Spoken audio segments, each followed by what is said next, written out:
vamos a hablar un poquito sobre lo que es monitorización en anestesiología y posteriormente lo que es anestesia general. No vamos a andar muy profundo porque son temas generales y lo vamos a ir viendo en prácticas, cada uno con sus determinados docentes. ¿Qué es la monitorización? Cada vez, con mayor frecuencia, el anestesiólogo es llamado para administrar anestesia fuera del quirófano, en un lugar que no sea habitual, precisamente al quirófano. Independientemente de dónde sea administrada esta anestesia, se deben aplicar los mismos criterios estándares de seguridad, monitorización y equipamiento personal. ¿Qué significa eso? Que yo entre a un procedimiento ambulatorio, una tomografía o bien el quirófano, donde vaya a producirse una técnica anestésica, debo tener lo básico. Y a eso nos vamos a referir. ¿Qué es lo básico para que yo pueda dar un procedimiento anestésico? Siguiente. ¿Cuál es el objetivo? El objetivo es observar y registrar la evolución temporal de las variables fisiológicas. Vamos a hablar de presión arterial, frecuencia cardíaca, saturación de oxígeno, cardiografía, etc. durante una intervención que requiera anestesia general, regional o simplemente cuidados anestésicos. Siguiente. Para esto vamos a necesitar unos aparatos. ¿Y qué es eso? El monitor. ¿Qué es el monitor? Es un aparato que va a registrar imágenes que en anestesiología se va a referir a registros de estándares básicos de monitoreo que van a medir, van a vigilar oxigenación, ventilación, una función cardiovascular, temperatura, niveles de relajación neuromuscular y estado de conciencia del paciente. En la actualidad tenemos monitoreo a nivel cerebral, entonces es importante que yo tenga estos aparatos para poder cuidar a mi paciente durante un procedimiento anestésico. Siguiente. Entonces tenemos monitorización estándar. ¿Qué significa? Que no puede faltar. Y vamos a monitorizar de primera instancia la oxigenación. Para la oxigenación, ¿qué tenemos? Estetoscopios precordiales o esofágicos, oximetría de pulso, capnografía y análisis de gases anestésicos. Siguiente. ¿Qué son los estetoscopios precordiales o esofágicos? Los estetoscopios precordiales son los que todos conocen en el lado izquierdo de la pantalla, donde utilizan ustedes ya en tercer año para poder auscultar. Esto nos va a servir para ver la entrada y salida del aire cuando mi paciente está intubado o cuando mi paciente está despierto y de repente empieza a toser. Yo lo primero que voy a escuchar es cómo está entrando el aire. ¿Y dónde vamos a ver? En la región precordial, normalmente en el tórax, adelante o laterales. Y también tenemos los estetoscopios esofágicos, que son como unas mangueritas, si ustedes se fijan, tienen la parte final como una válvula, como una campana más bien, y al otro lado una parte delgada. Esta parte delgada se conecta al estetoscopio normal. ¿Cómo lo vamos a colocar esto? Como una sonda nasogástrica. No se olviden, si hablamos un poquito de anatomía, la tráquea está en contacto con el esófago. Tenemos la tráquea y por debajo el esófago. Entonces, por continuidad, nosotros vamos a ponerlo esto en el esófago y vamos a escuchar el latido cardíaco. Entonces, antes, que no son muchos años, pero yo ya llevo 20 años de anestesióloga, cuando yo llegué a Bolivia, casi todos los hospitales tenían una máquina antigua y las clínicas no tenían máquina. Entonces, yo me traje estos, por ejemplo, de México, y yo utilizaba eso porque no tenía mi monitor para ver mi corazón en una cirugía. Entonces, esto me daba la tranquilidad de que estoy escuchando si se para el paciente, si me hace bradicardia, si me hace taquicardia o me está haciendo alguna extrasístole. ¿Sí? Entonces, es un monitoreo básico que lo utilizamos en la actualidad como un monitoreo estándar, pero antes no lo teníamos. Siguiente. Otro monitoreo importante es la pulsoximetría. ¿Qué va a hacer la pulsoximetría? Mide la saturación de oxígeno en sangre arterial. Se va a colocar en los dedos, todos los conocen desde la época del COVID, todo el mundo tenía en su casa un conocimiento común y corriente. Los hay pedales o los hay en un aparato especial que vamos a ver ahorita, que es un monitor más grande que lo que usamos nosotros en quirófano. Ustedes cuando sean internos van a tener en su bolsillo. Porque el paciente que llega, lo primero que ponemos es la oximetría, que aparte de darnos la saturación de oxígeno, también nos van a dar frecuencia cardíaca. Se colocan los dedos de las manos, de los pies, el óvulo de la oreja o la nariz. ¿En qué caso vamos a poner el óvulo de la oreja en la nariz? Sobre todo en los niños. O cuando el paciente está siendo operado de manos, de pies y no tenemos dónde, podemos ponerle el óvulo de la oreja o bien en la nariz. Va a depender qué tipo de terminal va a tener este pulso oxímetro, pero todos trabajan de la misma manera. ¿Qué contienen? Tiene un detector de luz, va a utilizar una forma de trabajar como es la espectrofotometría para medir la absorción de luz a través de la hemoglobina. Entonces, ¿qué quiere decir? Que si mi paciente está sangrando, si mi paciente está frío, esta pulsioximetría puede estar alterada. Y no precisamente quiere decir que está saturando mal el paciente, pero como tiene estas características que absorbe a través de la hemoglobina, si mi paciente está anémico, puedo tener alteraciones. Siguiente. Ahí está el oxímetro. Se fija, esta es la Cruz Roja Mexicana. Sin embargo, la chilena, por ejemplo, marca que a raíz arriba de 90 podemos mencionar que es una oximetría normal. Pero nos vamos a quedar con esto. Entonces, 91 a 94 una hipoxia leve, de 86 a 90 una hipoxia moderada y menos de 86 es una hipoxia severa. Siguiente. Entonces, ¿cuándo podemos tener una saturación o una oximetría, saturación de oxígeno alta? Cuando el paciente está ansioso y está ventilando. Un paciente que está respirando así, obviamente me está metiendo más oxígeno. En este paciente seguro vamos a tener saturación de 100. Por más de que el paciente estuviera con asma, pero si le está empezando a respirar, queriendo compensar con la frecuencia respiratoria alta, me va a manejar volúmenes altos. Fuera, obviamente, que este paciente tenga algún problema obstructivo o algún problema, como habíamos dicho, sangrado, shock hipovolémico, etc. Saturaciones bajas, probable problema. Primero, hay que pensar que el monitor está mal. Segundo, que el paciente puede tener alguna cosa, como lo que acaba de decir, falsamente baja. Puedo decir, ahí está baja mi paciente, y de repente estaba bien y de repente se pone baja. ¿En qué casos? En el paciente que estamos utilizando azul de metileno, que es muy común en cirugías, por ejemplo, bariátricas, que nosotros ponemos azul de metileno al paciente por dentro para poder ver si no hay fuga o hay fuga cuando hacen, por ejemplo, una cirugía bariátrica. En este caso puede haber absorción de ese colorante y el paciente me puede bajar la saturación. Los colorantes lo mismo, o en la mujercita lo más típico, el barniz de uñas. No se olviden que vienen a los dedos. Cuando usamos gel, cuando usamos uñas acrílicas, esas son difíciles de detectar a través de la luz ultravioleta que tienen. Entonces, en los pacientes que van a entrar al quirófano, nosotros tenemos que pedir que por favor les despinten o vengan por lo menos con 2 uñas despintadas para tener una medición fidedigna de lo que es la saturación de oxígeno. Falsamente alta, cuando puede haber en una enfermedad clásica como es la carboxihemoglobina. Errático o poco fiable puede ser cuando estamos utilizando el electrobisturí, porque hay interferencia, puede estar alterándose, o el paciente se está moviendo, también puede haber, cuando hay una interferencia de la luz, o hay pobre perfusión, o como habíamos dicho, por ejemplo, una hipotensión. Siguiente. Bien, después tenemos la capnografía, que es otra monitorización de la ventilación. Entonces, hasta ahora tenemos estetoscopios, pulsoximetría, capnografía, ¿sí? De la ventilación. ¿Qué es la capnografía? Es la medida de la presión del dióxido de carbono o PCO2 que vamos a tener en la vía aérea durante un ciclo respiratorio. Se va a obtener a través de un aparato que es el capnógrafo. Este es el aparato. Puede ir así suelto o puede ir incorporado en mi máquina de anestesia. Eso lo vamos a ver en práctica. Va a representar el CO2 en forma numérica. Ustedes se fijan, aquí tenemos 38.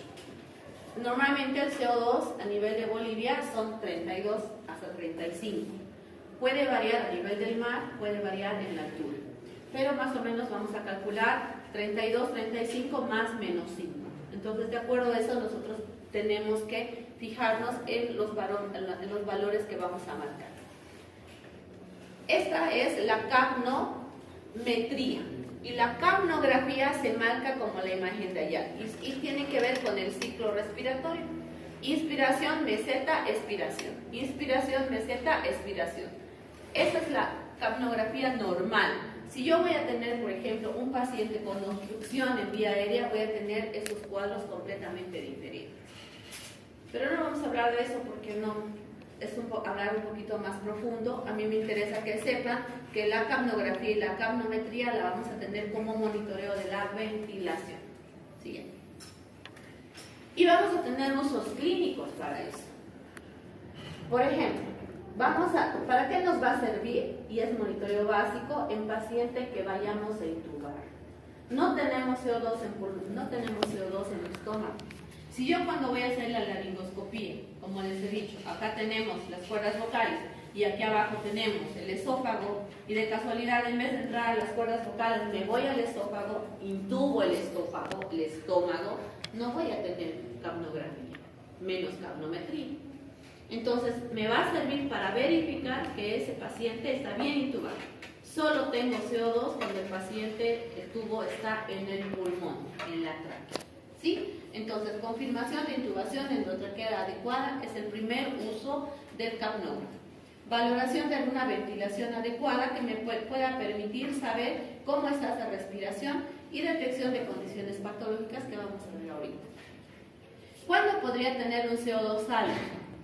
En caso de que mi paciente esté hipoventilado, no le estoy dando lo que corresponde. Si mi paciente pesa 60, yo tendría que darle probablemente a 8 o 10 mililitros por kilo, y yo le estoy dando a 4. Entonces mi paciente me va a estar acumulando CO2. En este caso estamos hablando de una hipoventilación. En el caso de una hipertermia, me va a marcar también CO2 altos. En una absorción exógena de CO2. Esto es bien típico, ustedes lo van a ver ahora que estén pasando el quirófano, en todas las cirugías laparoscópicas, donde vamos a introducir CO2 externo. Abrimos el aparato, el tubo de CO2 externo, e introduce para poder inflar el abdomen y poder operar el cirujano. Este CO2 también se absorbe. Entonces, en una cirugía laparoscópica yo tengo que modificar mis parámetros ventilatorios. Tendré que aumentarle la frecuencia respiratoria para que no se vaya acumulando CO2. Entonces, eso va a depender del tipo de procedimiento y de la patología del paciente. Y en una obstrucción parcial de la vía aérea. ¿Por qué? Porque si mi tubo es así y de repente está tapado, o tiene moco, o tiene sangre, no va a haber buena ventilación. No hay ni entrada ni salida. Es menos, como cualquier manguera, ¿no es cierto? Entonces, estos casos me van a servir para saber por qué mi CO2 está alto. Yo tengo que verificar, está alto, qué pasa, y revisar a mi paciente. Siguiente. ¿Cuándo podría estar bajo? Podría estar bajo en un paciente que hiperventila. ¿Cuál es el caso del paciente que es bien típico de la mujercita? Ponemos el ejemplo porque ha sido siempre así. Una mujer que tiene problemas, se pelea con su marido, con su chico, qué sé yo, y se empieza a respirar, y de repente se empieza a toser. Entonces, esto es porque hay una hiperventilación, y en este caso el CO2 está completamente bajo. En casos de hipotermia también, a diferencia del CO2 alto, en este caso la bajada de la temperatura me da CO2 bajo. Cuando hay pérdida sanguínea, cuando hay fugas respiratorias, y en un caso bien especial que sería un embolismo pulmonar. Esto, como vamos a saber, obviamente viendo al paciente y qué tipo de procedimientos estuviéramos haciendo. ¿En qué caso podría tener un embolismo pulmonar? En aquellos pacientes que voy a tener, por ejemplo, podemos hacer una lipo, podemos hacer una cesárea o una cirugía de trauma. En cualquier cirugía grande que yo voy a tener movimiento, puedo tener estas patologías. Entonces yo tengo que estar, si de repente mi CO2 está normal y de repente se hace plano o empieza a bajar, entonces tengo que pensar las posibles causas para poder corregirlas. Siguiente. El CO2 bajo súbito, según gráfico o ausencia, puede ser, les vuelvo a repetir, en intubación esofágica jamás vamos a tener CO2. Mi línea basal plana. No voy a tener esa curva de subida, de meseta y de bajada. Va a ser completamente una línea plana. Si se me ha desconectado de mala suerte, o está funcionando mal mi ventilador, también esa línea va a ser plana, no voy a tener una imagen, o en la función total del tubo endotraqueal. Esto normalmente suele pasar en pacientes con edema pulmonar o pacientes que están sangrando, donde mi tubo se llena y de plano no tengo ningún intercambio gaseoso. Siguiente. Bien.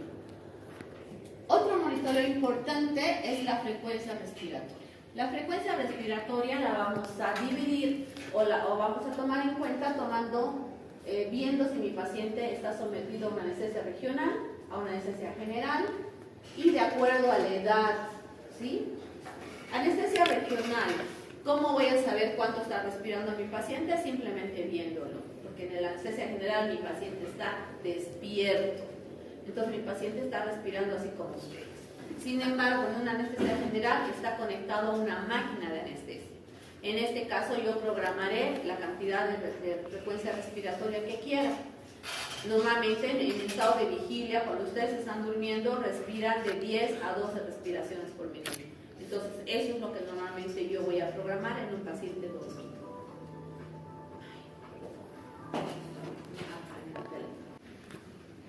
De acuerdo a la edad, no es lo mismo un bebé que va a tener 30, 40 respiraciones por minuto a una persona adulta. Entonces, de acuerdo a la edad, yo sabré cuánta de frecuencia respiratoria le va a corresponder a un pequeño, a un mediano o un viejito. Un viejito no va a respirar igual que un muchacho que está haciendo ejercicio. Y peor un bebecito, ¿no es cierto? ¿Cómo lo vamos a ver? A través de la visualización directa o un conteo mecánico por medio de un ventilador, lo que acababa de decirles. Visualización directa en anestesia regional y el conteo mecánico en una anestesia general. Siguiente. Hasta acá tenemos lo que es la parte ventilatoria. Ahora empezamos con la monitorización cardiovascular. Para la monitorización cardiovascular tenemos la presión arterial no invasiva, la invasiva, y vamos a hablar de lo que es la no invasiva. La clásica manual es la que ven en la mano derecha de la pantalla, que es un estetoscopio y un tensiómetro común y corriente a través de los ruidos de Korokov que ya están aprendiendo en semiología. Y este otro es un monitoreo también no invasivo, pero automático, donde yo voy a programar cada cuánto quiero y mi monitor me va a marcar cada 2 minutos, cada minuto, cada 5, cada 10. En anestesia normalmente lo utilizamos cada 5 minutos. Cada 5 minutos nosotros vamos a tener una presión arterial. Si es un paciente de riesgo o un paciente con cirugía que puede estar sangrando, podemos poner una línea arterial y ahí ya nos vamos a ir a una presión arterial invasiva. Siguiente. Presión arterial invasiva lo podemos hacer a través de una línea arterial, donde sea. Puede ser en arteria radial, arteria femoral, puede ser tibial, no importa dónde, pero esa la vamos a hacer directamente en la arteria conectada a la máquina, que va a tener obviamente un aparato especial para tomar la presión constante continuamente. ¿En qué casos hacemos? En cirugías grandes, en cirugías neurológicas, en cirugías cardiovasculares como aneurismas de aorta, etc., trasplantes, en cirugías muy grandes donde voy a saber que puede haber pérdida sanguínea o simplemente necesito tener una presión arterial constante buena. En este caso puedo utilizar una presión arterial invasiva. Siguiente. Tenemos otro monitoreo cardiovascular que es el trazo electrocardiográfico. Esto no es un electro normal, es un trazo que me va a marcar. Normalmente me va a marcar de 2, que es donde se va a ver la mayoría de las arritmias, ¿sí? Y lo vamos a hacer a través de este, ¿no? Entonces hasta aquí tenemos, vamos a hablar del monitoreo. Frecuencia cardíaca, presión arterial, ¿qué es esto? Saturación de oxígeno, ¿qué es esto? A ver, ¿qué es? Frecuencia. No, ¿qué es esto? Capnografía. Y esta es la frecuencia respiratoria que le está dando. Entonces, este monitoreo es el monitoreo básico que vamos a tener en un paciente bajo anestesia general. Si fuera regional, no vamos a tener esto, pero después vamos a tener lo mismo. Vamos a tener frecuencia, presión, saturación y frecuencia respiratoria. ¿Sí? Entonces, esta capnografía es mi monitoreo básico importante, esencial en un paciente intubado. Entonces, les decía, la monitorización cardiovascular lo podemos hacer a través de electrodos, siguiente, que pueden ser 3 electrodos, como ven acá, 3 electrodos donde ponemos brazo derecho, brazo izquierdo y región precordial, o 5 electrodos, que es brazo derecho, brazo izquierdo, región precordial, pierna derecha, pierna izquierda. Obviamente en quirófano, chicos, no vamos a poner el electrodo hasta las piernas. Entonces, ¿qué usamos? La parte lateral del tórax, ¿sí? Lateral izquierdo, lateral derecho. ¿En qué va a variar que sean 3 o 5? No importa, eso va a variar de acuerdo a la máquina que yo tenga. Hay aparatos que me marcan solo 3 electrodos,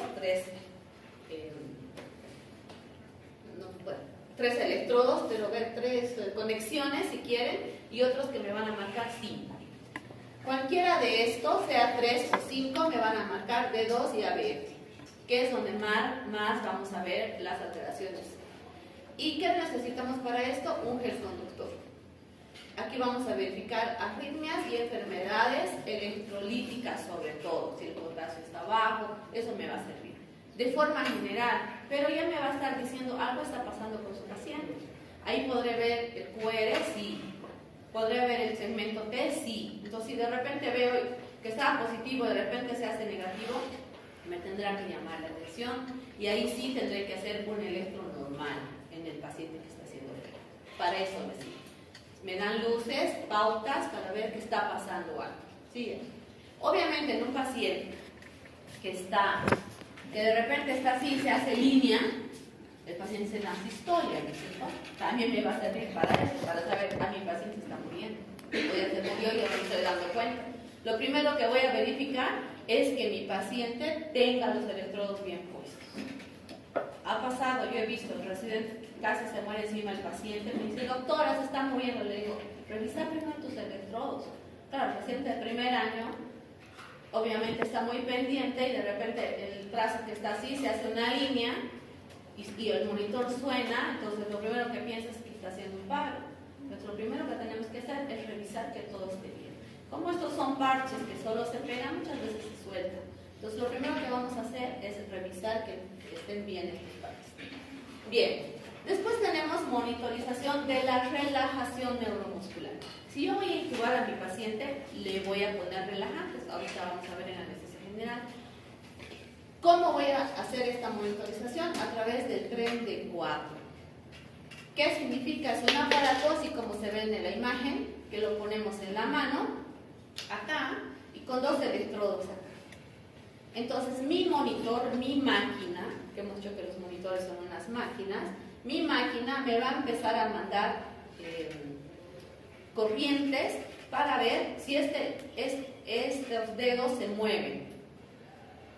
Normalmente me va a marcar esta imagen y me va a marcar 4 líneas, así como ven, que serían 4 pilares. ¿Qué significa tren de 4? Que 3 de estas 4 deben estar planas para que yo pueda decir mi paciente ya está relajado. Y voy a tener porcentajes. Si ustedes se fijan, tenemos grado de bloqueo, cómo está el inicio, cómo está en un bloqueo intenso, donde no voy a tener ninguna respuesta, aunque me estén mandando corriente, y a medida que va mi paciente despertando, me va a empezar nuevamente a recuperar. Voy a tener las 4 líneas. No voy a poder intubar si mi paciente va a tener así. Tengo que tener una intubación por lo menos del 50 al 75% disminuido de estas 4 barras para poder realizar la intubación. ¿Sí? Esto no van a ver mucho porque lo usamos en cirugías muy grandes. Cirugías que voy a tener 5, 6, 7, 8 horas de procedimiento donde necesito relajación. ¿En qué casos? Por ejemplo, en cirugías de abdomen. Por ejemplo, en la cabeza, si van a hacer una de neuro, no necesito relajación del cerebro. Entonces, en este caso no voy a modificar, no voy a monitorear este tipo. Y tenemos un bloqueo moderado, tiene que ser el bloqueo moderado para que sea quirúrgico. Entonces, lo que les decía, desde la primera respuesta de estimulación, la presencia de una sola respuesta correlaciona con un bloqueo del 90 al 95%. Y la presencia de una cuarta respuesta me relaciona con un bloqueo hasta el 85%. La presencia de una o dos respuestas me van a dar que el paciente está relajado para poder realizar la cirugía. ¿Sí? Primero, obviamente, la intubación, porque para eso lo utilizo. Primero para intubar, ya que está relajado para intubar, quiere decir que está relajado para la cirugía. Siguiente. Tenemos otros monitoreos, como son los monitoreos de la conciencia.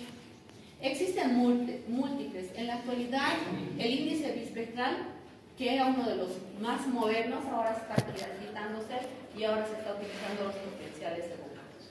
Que los mismos también el monitoreo de flujo sanguíneo cerebral, que ahora son máquinas especiales que van a modificar y van a ver cuánto de sangre está circulando en mi cerebro. Estos toditos tienen la misma forma de actuar a través de unos parches que vamos a poner en la cabeza y en los ojos. Este, que es el BIS o índice bispectral, utiliza de esta manera, así como ustedes ven, es una máquina, igual un monitoreo normal, un monitor normal que vamos a utilizar. Siguiente, por favor. Y nos va a marcar diferentes cosas. Lo vamos a utilizar durante la anestesia, no en paciente despierto. Generalmente me va a marcar de 40 a 60, quiere decir que tengo buena hipnosis. Si ustedes se fijan, en un paciente despierto vamos a tener con la memoria conservada del despierto un valor de 100. Este monitoreo me va a marcar del 0 al 100. 100 es despierto, 80 es un paciente que está sedado, 60 es un paciente ideal con anestesia general y 40 una hipnosis profunda. Y la mejor anestesia, tomando en cuenta este monitoreo, estamos en 40 a 60. General, de 40 a 60 es el valor que yo debería tomar para decir que mi paciente está en un buen plano anestésico o un plano anestésico profundo. En este caso, ¿para qué me va a servir? Para disminuir el consumo de fármacos, para decir, no necesita, todavía está dormido, le doy más tiempo y recién le aumento relajante, recién le aumento narcótico, recién le aumento inductor, que vamos a ver ahorita. Y también me sirve para ver en qué momento se va a recuperar. ¿Sí? Todos mis medicamentos van a tener tiempo de acción. Los relajantes duran un tiempo, los inductores duran un tiempo. Entonces, a mí me va a servir para saber, en media hora ya mi paciente va a estar eliminando y ya se está despertando. Entonces, para esto me sirve. Jamás debemos tener un paciente con supresión de todos los estímulos, menos con un silencio cortical. Si yo llego y utilizo este monitoreo y llego a estos valores, mi paciente puede tener repercusiones posteriores. Lo que estamos haciéndole un silencio cortical, o sea, no funciona el cerebro en ese momento. Y lo ideal no es llegar a ese nivel, sino mantener entre 40 a 60. Siguiente. Entonces, el mejor monitoreo que vamos a tener, indudablemente, en la actualidad, antes y espero que en el futuro, siempre va a ser el propio anestesio. No hay mejor monitoreo que el anestesiólogo que esté pendiente de su paciente. En un segundo pasan las cosas. En que me doy la vuelta, mi paciente puede hacer paro. Entonces, todavía no hay ninguna cosa que pueda sustituir esto. Entonces, el mejor monitoreo siempre va a ser el anestesio. Creo que con eso acabamos este tema. ¿Preguntas, chicos? ¿Dudas? ¿Todo quedó claro? ¿O nada han entendido? Vámonos al siguiente.